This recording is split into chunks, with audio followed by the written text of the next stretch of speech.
Buenos días. Dos cosas. O sea, una de ellas, estoy absolutamente sorprendido. Como decía el Groucho Marx, yo no pertenecería a un club que tuviese gente como yo. Yo no hubiese venido aquí si no fuese porque hablo yo, a estas horas de la madrugada, y por tanto les agradezco muchísimo que hayan tenido la amabilidad de madrugar y venir, porque algunos de ustedes incluso seguro que estuvieron ayer en la fiesta, está en el sitio maravilloso del hospicio y por tanto tiene doble mérito. Bien. No, no pasa nada. Perdón.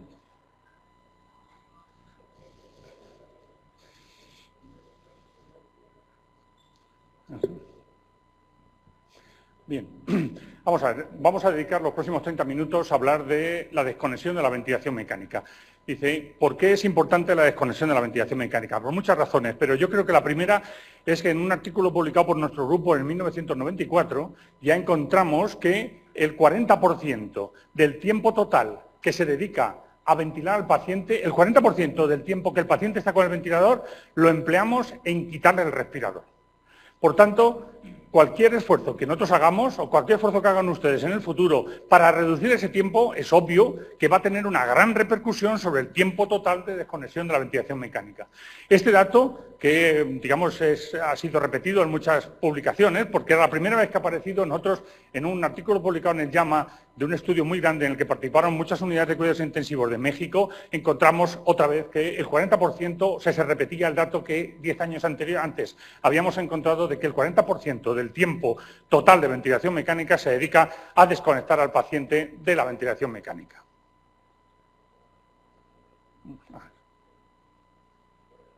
Eso lo he hecho yo. Si no te importa ir pasando, a lo mejor va a ser más sencillo, ¿no?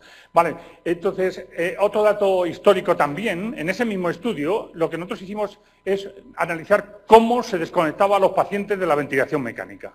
Y entonces encontramos que con la IMB se desconectaba el 18%, con presión de soporte en disminución progresiva el 15%, con una combinación de presión de soporte y IMB el 9% y con periodos progresivamente prolongados de tubo en T de ventilación espontánea el 24%. Pero lo más notable era ese 33%. El 33% era la combinación de una o más, pero no era una combinación como esta que vemos aquí. Era una combinación de que por la mañana el médico adjunto, el médico de plantilla, pues ponía IMB. Por la tarde, el médico residente decía que en ese servicio el único que leía artículos era él y ponía la presión de soporte. Y por la mañana llegaba el jefe y decía que dijesen lo que dijesen los artículos, como el tubo en T no había nada, y lo ponían tubo en T. Es decir, que 1 de cada 3 pacientes no era desconectado con un plan conocido y establecido por el equipo. Entonces, lo que vamos a mirar en los próximos datos es cómo se reduce el tiempo de ventilación mecánica, cómo se realiza en la práctica clínica y un aspecto muy importante, cómo predecir los que van a ir mal. De este tema no vamos a hablar esta mañana. Siguiente diapositiva. Entonces, hay 2 artículos que históricamente yo creo son los primeros que están diseñados para comparar modos de desconexión de la ventilación mecánica. El primero de ellos es el publicado por el doctor Brochard en el antiguo Blue Journal, en el que comparaban la IMV, el tubo en T y la presión de soporte. La IMV en disminución progresiva, el tubo en T en periodos progresivamente alargados de ventilación espontánea y la presión de soporte en una reducción progresiva. Siguiente, por favor. Me temo que no eres tú el culpable. ¿Es que ahí debe haber algún problema? No sé cuál es. Bien, entonces, el doctor, en el artículo este se decía, la presión de soporte es mejor que el tubo en T y que la IMV. Pero cuando uno coge y analiza los datos, ellos encontraban que la presión de soporte era significativamente más corta cuando se hacía con presión de soporte en disminución progresiva que la IMB y que el tubo en T. Pero ellos, para compararlo, lo sumaban.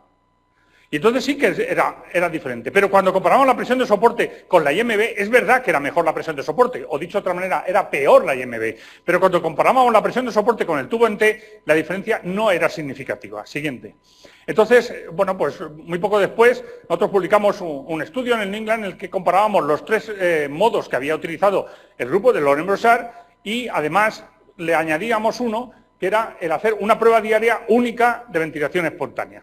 Y encontrábamos que la peor, como veamos aquí, es la IMB, la presión de soporte, el tubo en T en periodos progresivamente alargados, y el mejor de todos era el realizar una prueba única diaria de ventilación espontánea y volver a reconectar al paciente si no la toleraba, y si la toleraba quitarle el tubo. Siguiente. Entonces, esto es lo que encontramos, que la IMB era peor que la presión de soporte, que era coincidente con lo que había encontrado Laurent Brochard, que la presión de soporte y el tubo en T, la diferencia no era significativa, igual que tampoco la era en el estudio de Laurent Brochard, y que la prueba diaria, el daily trial, era mejor que la presión de soporte, y que esa diferencia es significativa pese a que los números evidentemente son pequeños. Siguiente diapositiva.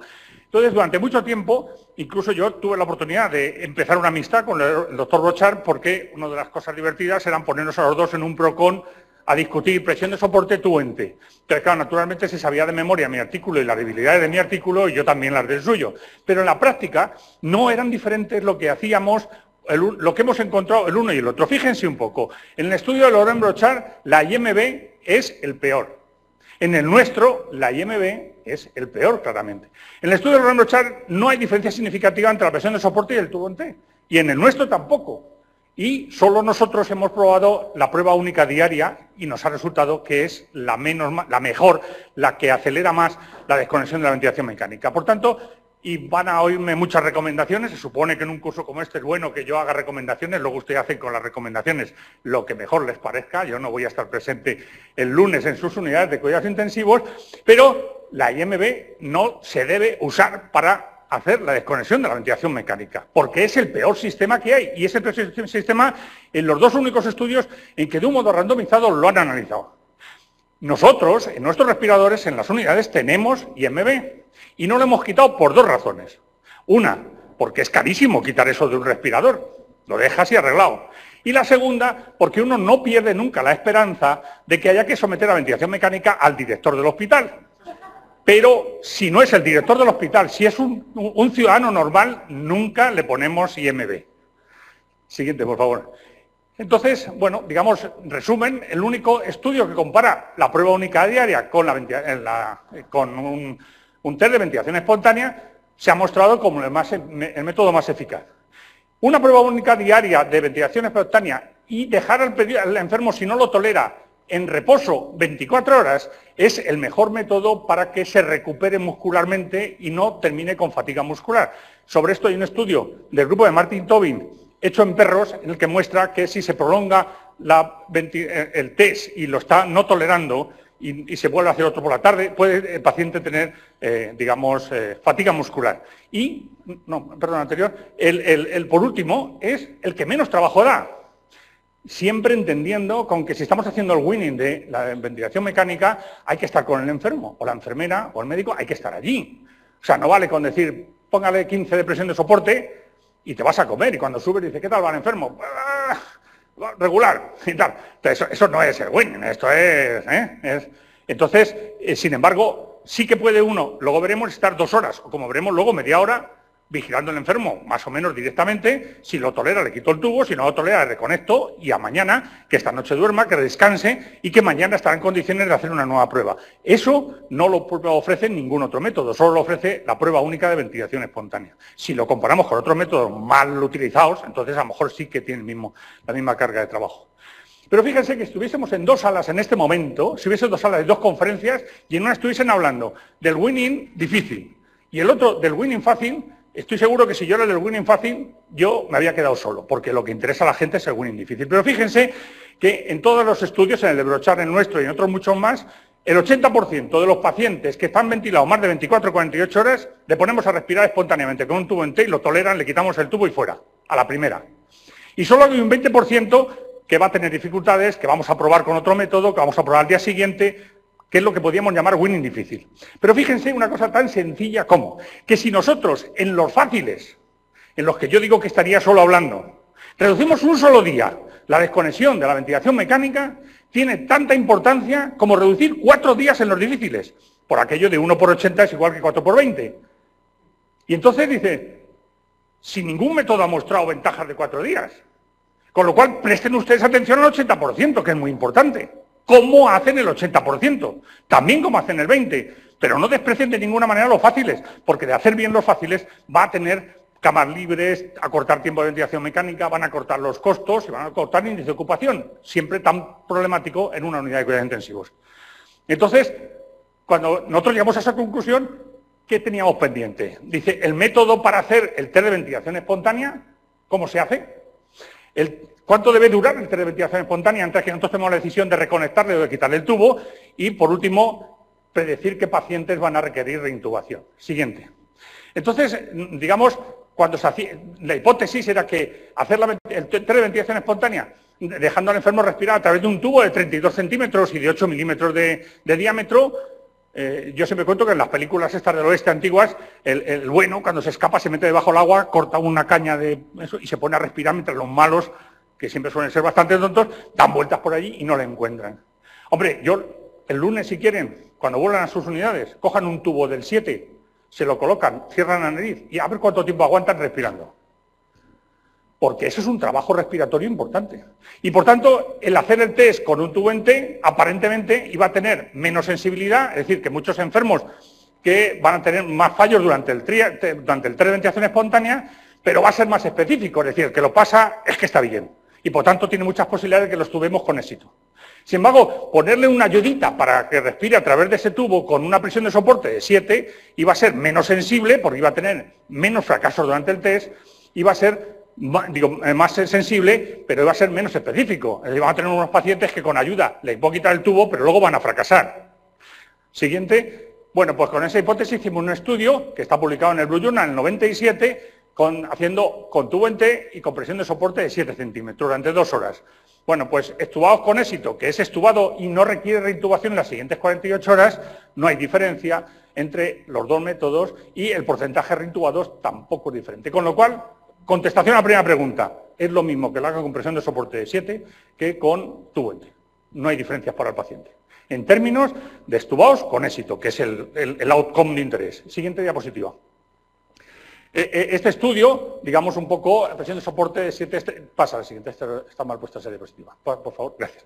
Hay un estudio hecho por un grupo argentino del Hospital de Niños de Buenos Aires, liderado por el doctor Farías, que comprobaron en niños que también hacer el test de ventilación espontánea con tubo en T y con presión de soporte de 10 centímetros no había diferencia ni en el porcentaje de fracasos, ni el porcentaje de pacientes con éxito a las 48 horas y, por tanto, ni el de reintubados, ni en la mortalidad en cuidado intensivo, ni en la mortalidad en el hospital. Es decir, que funciona tanto en adultos como en niños. Es lo mismo hacerlo con una cosa que con otra. Siguiente diapositiva. La segunda tema era cuál era el tiempo de duración. Nosotros el estudio que habíamos hecho eran 2 horas. Dice, ¿pero por qué? Dice, porque ya está publicado 2 horas y a la hora de discutir con el revisor ese tema no se discute. Pongo la cita de lo que ha hecho otro de prestigio y ya no discutimos, pero no me costaba que 2 horas es mejor que 30 minutos ni nada de eso. Siguiente. Y por tanto hicimos un estudio comparando hacer el test de ventilación espontánea en 30 minutos, si fracasa a los 30 minutos le reconecto, si no fracasa le quito el tubo, o el otro grupo lo mismo a las 2 horas.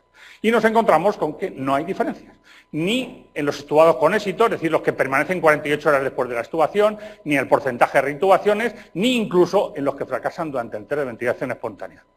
Por lo tanto, la contestación a la segunda pregunta, la primera es, lo pueden hacer con tubo en T o presión de soporte, la segunda es, 30 minutos es suficiente. No hay por qué esperar 2 horas. Siguiente diapositiva. Entonces, con todo esto, segunda recomendación que yo os hago, tercera o cuarta, ya no sé por cuál voy, es un algoritmo de funcionamiento para la desconexión. Es decir, lo más importante, que nuestros pacientes, desde la cama 1 a la cama 10 o a la 20 o a la 30, el lunes, ustedes tendrán que revisar si cumplen los criterios para empezar el weaning. Eso es la pieza clave. Eso es lo más importante. Estoy dispuesto a perdonarles que utilicen la IMB si se comprometen aquí ante notario, aquí se dice escribano, también un notario, a que en el futuro todos los días van a comprobar si su paciente tiene un buen intercambio gaseoso, no tiene fiebre, no tiene fármacos vasoactivos y está suficientemente despierto y colaborador. Y en ese momento ustedes utilizan, hombre, yo recomiendo que utilicen el tubo en T, pero lo más importante es hacer una prueba única, es comprobar diariamente si los enfermos cumplen criterios. Y eso está soportado por un estudio de Wesley y colaboradores, publicado en el New England en el 96 y por tanto genera una recomendación dentro del nivel de evidencia de grado 1. ¿No está listo para el weaning? Pues seguimos con ventilación mecánica y mañana lo miramos. Está listo. Siguiente. Entonces hacemos una prueba de ventilación espontánea siguiente, que puede ser con tubo en T o con presión de soporte, soportando que es igual eso. Hay otro estudio de nivel 1 y, por tanto, genera una recomendación de grado A. 30 minutos es suficiente, también un soporte de primer nivel y, por tanto, una recomendación. No muestra signos de intolerancia, taquipnea, aumento de trabajo respiratorio, le quito el tubo. Si muestra signos de intolerancia, estamos en presencia de ese 20%, siguiente, y entre ese 20% en que vamos a quitárselo gradualmente, siguiente, podemos hacerlo con una prueba única diaria, ya les he contado, pero tampoco será una barbaridad que lo hagan con presión de soporte o con prolongación progresiva del tubo en T. Y con ese método, ustedes van a tener un razonable número de éxitos. Siguiente, pero solo un razonable, porque el porcentaje de reintubaciones oscila entre el 18 y el 13%, este es el primer estudio nuestro, el de Scopestyn y colaboradores el 15%, en otro estudio en el que comprobamos el 30 minutos 120, el 13%, incluso en niños, Julio Farías ha encontrado un 14%. Dice, un 14%, 13-14% es, entre comillas, el porcentaje normal a día de hoy de reintubaciones que hay que esperar y que uno no puede considerar como que es una mala práctica. El problema de esto dice, ¿y qué importancia tiene el 13% ese? Dice, pues vamos a ver, de los que no hay que reintubar, la mortalidad 2,6, 12, 4,6, 2,9. De los que hay que reintubar, se muere 1 de cada 3. Se muere 1 de cada 3. Con lo cual eso es una noticia horrorosa. Porque cada vez que nos equivocamos y estuvamos un enfermo y hay que reintubarlo, le acabamos de dar un cupón para un sorteo de un muerto de cada 3. Sí, eso pasa, les va a pasar el lunes cuando vuelvan, ese día, aunque hagan lo que yo les he contado. Entonces, lo primero que nos preguntamos en ese momento es, ¿qué es lo que es malo? Una pregunta aparentemente sencilla y cuando la cuento en inglés es más difícil, pero en español es más sencillo. ¿Qué es lo que es malo? ¿Que te reintuben o que necesites que te reintuben? Siguiente diapositiva. Pues vamos a ver. Nosotros, los que reintubamos por obstrucción de la vía aérea superior, que serían, por decir así, los que son reintubados, es decir, por un problema mecánico, la mortalidad era muy próxima a los que iban con éxito. 7%, aquí había antes un 12, 11%. Lo que era malísimo era los que se reintubaban por insuficiencia respiratoria, es decir, los que necesitaban ser reintubados, no los que eran reintubados. O sea, el tubo en sí mismo no parece que fuese un problema importante, lo que era importante era ameritar que te pusiesen el tubo. Pero de cualquier modo, fíjense, ¿qué porcentaje es tan tremendo? Siguiente. Entonces, claro, la pregunta ahí es, primero, ¿qué es lo normal de reintubaciones? Dice, hombre, pues parece que por datos que tenemos entre el 13 y el 18. ¿Qué sería lo ideal? Dice, el 0%, dice, no. Porque si nosotros esperamos a tener una reintubación del 0%, tenemos a enfermos casi infinitamente intubados. No sé si ustedes conocen en control de calidad que hay un porcentaje de laparotomías en blanco que es deseable.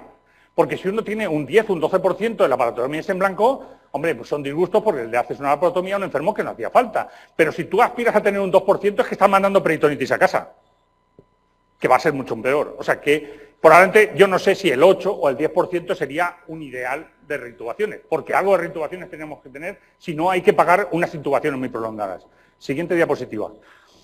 Entonces, ¿cómo predecir el fracaso? El fracaso en términos de reintubación, no en términos de fracasar durante el test de ventilación espontánea, porque eso lo reconecto ni problema. El problema está en los que estuvo y hay que reintubar. Siguiente diapositiva. Entonces, bueno, pues ha utilizado parámetros de volumen tidal, de volumen minuto de ventilación y una serie más. Pero yo les quiero decir, el valor predictivo positivo no es muy importante.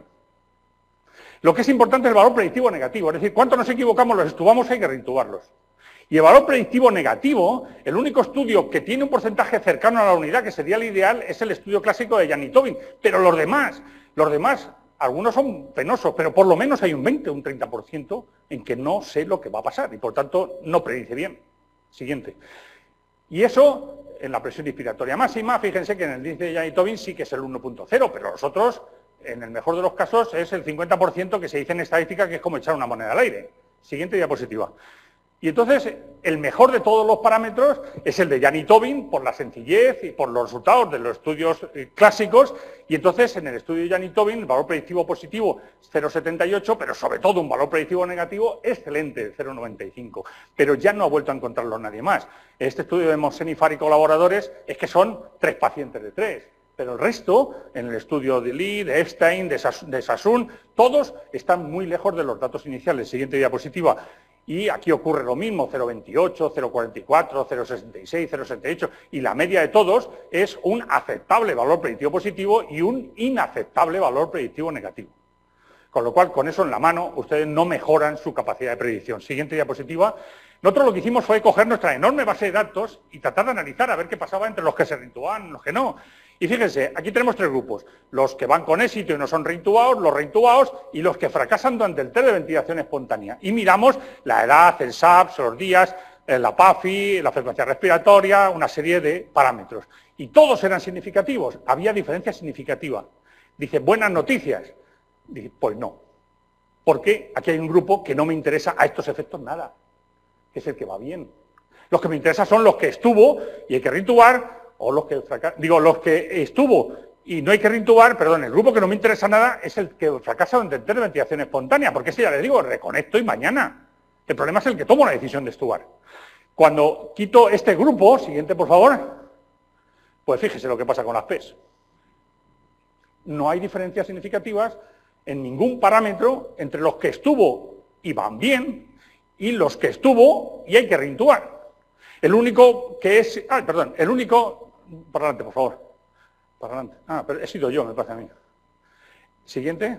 El único que estuvo, el único que tiene significación estadística es el de la edad.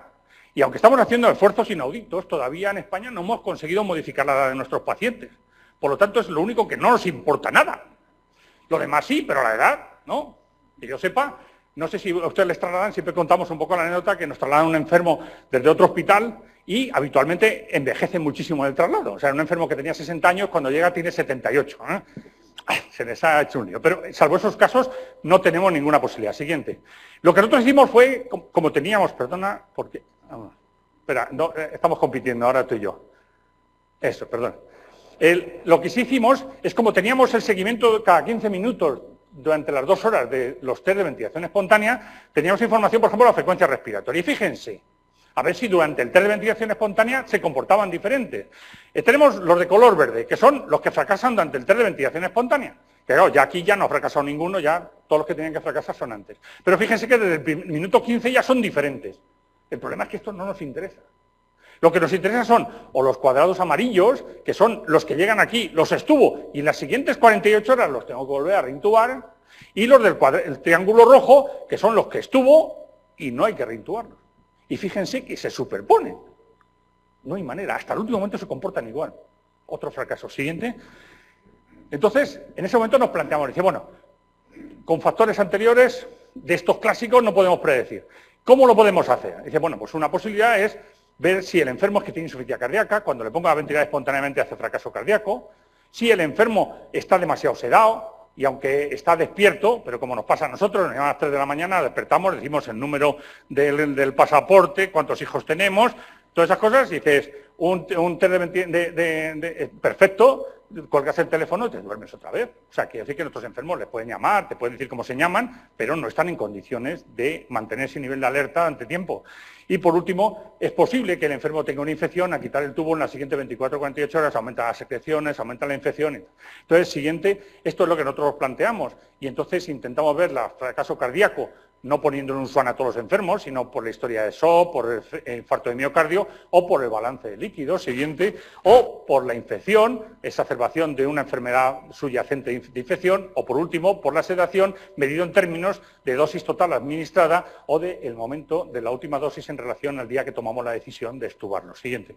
Y entonces, bueno, había un estudio previo de François Lemaire, en los cuales a los 5 minutos de poner ventilación espontánea a pacientes con insuficiencia cardíaca, la presión de enclavamiento subía espectacularmente a los 9 minutos, era enorme. Un pulmón que ha pasado de una presión de enclavamiento de aproximadamente 10 centímetros, una cosa así, a 19, pues resulta que es un paciente que tiene disnea adicional y que eso va a hacerle fracasar. Siguiente. En un estudio también publicado por Utaya en el 2005, encontraban que había diferencia significativa en el balance acumulativo y en el balance de las últimas 24 horas asociada con el porcentaje de reintubaciones. Siguiente diapositiva. Y esto es lo que veíamos, un valor predictivo negativo en cualquier caso, y fíjense que siempre que nos acercamos al 70 al 80, esto no vale. No podemos jugar con un 20% de error y considerar que ese es una buena oportunidad de predecir. Entonces, en estos casos no había un valor predictivo negativo, fíjense, prácticamente entre el 20 y el 30% nos íbamos a equivocar utilizando esos parámetros. Siguiente. Entonces, hay un estudio que hemos publicado hace unos meses, que es con 980 pacientes con más de 48 horas que fueron extubados después de un test de ventilación espontánea o con tubo en T o con presión de soporte de 7 centímetros de agua. Siguiente. Y entonces, de esos 980, 2 pacientes tenían obstrucción de la vía superior y fueron quitados, y 78 no teníamos todos los datos. Total, 900 pacientes extubados, con un 13% de reintubación, que está en los límites que podíamos llamar tolerables, eran 121 sobre 900. Siguiente. Y entonces, nosotros miramos los reintubados y los no reintubados. Y entonces, las características de los dos grupos, siguiente, la única diferencia era el porcentaje de neumonías, que era mucho mayor en los reintubados que en los pacientes no reintubados. Siguiente diapositiva. Pero fíjense, en las variables que decíamos, de infección, pues no hay ninguna variable de infección que ni los números de leucocitos antes de extubarlos, ni la fiebre en las 24 horas antes, ni la presencia de secreciones purulentas, ni que tuviesen más de tantas colonias en el aspirado antes de extubarlos. No había diferencias entre los que reintubábamos y los que no. Siguiente. Digamos, desde el punto de vista hemodinámico, el que hubiese tenido paciente shock no era diferente, el que hubiese tenido episodios coronarios durante la ventilación mecánica no era diferente, y solo el balance, que en este caso era positivo en los reintubados y que era negativo en los no reintubados, y esta diferencia era significativa. Siguiente diapositiva.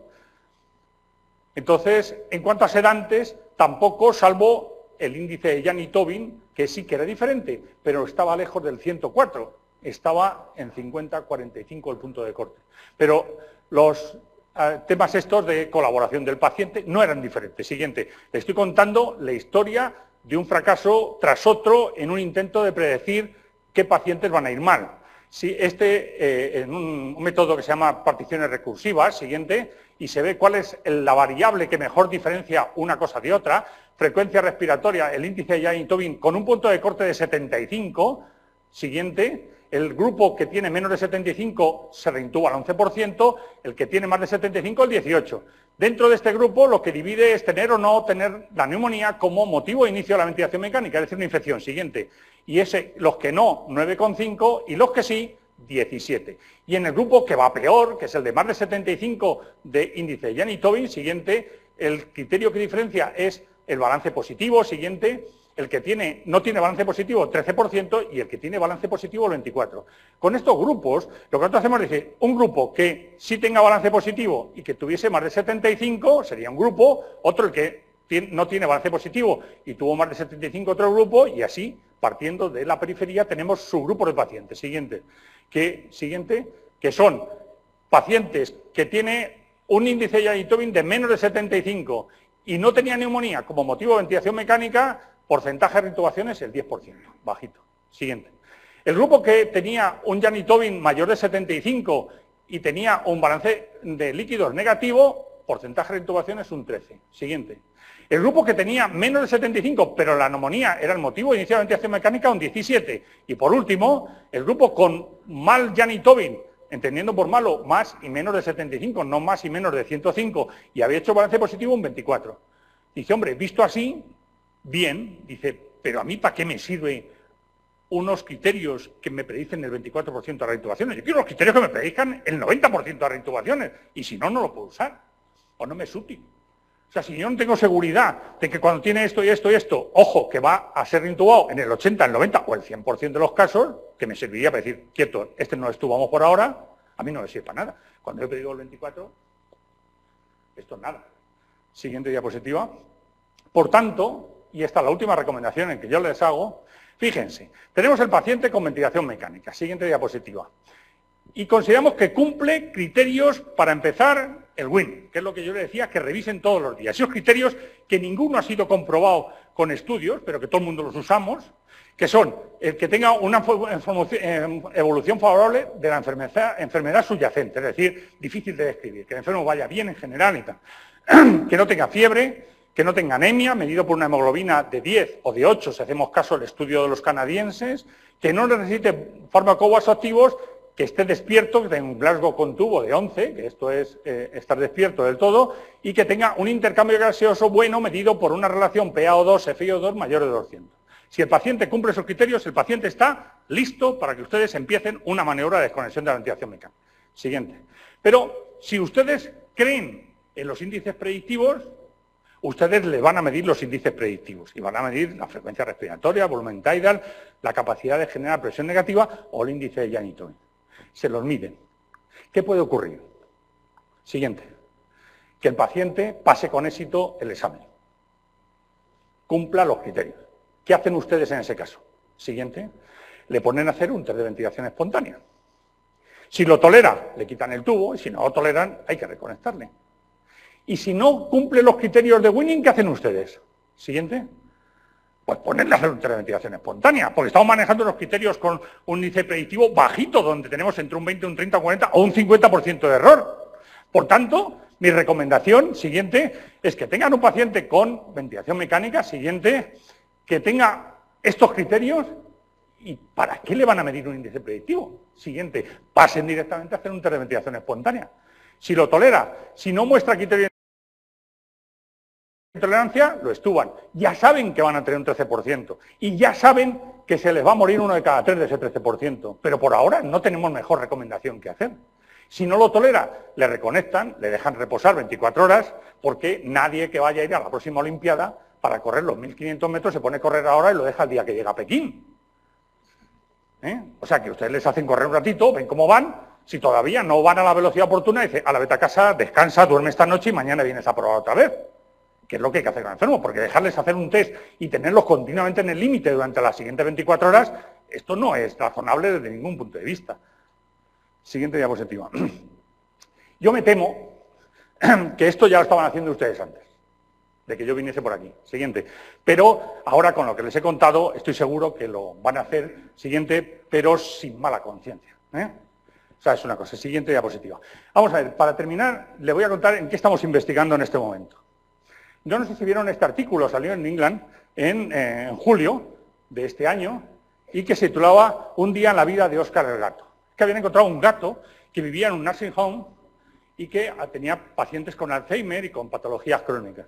Entonces parece ser que empezaron a notar que el gato se subía en la cama de un enfermo y se quedaba allí quieto, y ese enfermo a las siguientes 24 horas moría. Es decir, que el gato era capaz de detectar quién iba a morir. Y lo han seguido hasta el extremo, lo han publicado en England, y el gato no falla nunca. Entonces, con gran satisfacción de todos, porque los médicos y las enfermeras están en condiciones de empezar a informar a la familia, porque es el índice predictivo buenísimo. Y por otra parte, la familia parece que agradece mucho que el gato haya estado haciendo compañía a su familiar en los últimos momentos. Entonces, cuando yo leí esto, inmediatamente, siguiente diapositiva, me acordé de mi gato. Yo tengo un gato, que como ven ahí es un gato precioso, se llama oficialmente Truman, pero seguro que entienden por qué en mi casa, cuando se refieren a él, le llaman el gordo. Entonces, al gato lo empecé a enseñar índices predictivos de Winning, y funciona espléndidamente. No fracasa nunca. Se sube en la cama del enfermo y ese enfermo lo podemos extubar con éxito. Siguiente. Y entonces, que es conocido por el Winning Cat. Siguiente diapositiva. Y entonces, a la vista del éxito, vamos a montar un negocio de Winning Cats. Y entonces, digo, por si alguien de ustedes está interesado, a un precio razonable, yo les vendo estos que estamos ensayando ahora. Siguiente. A estos les damos conferencias y se pueden fijar que ponen una atención enorme.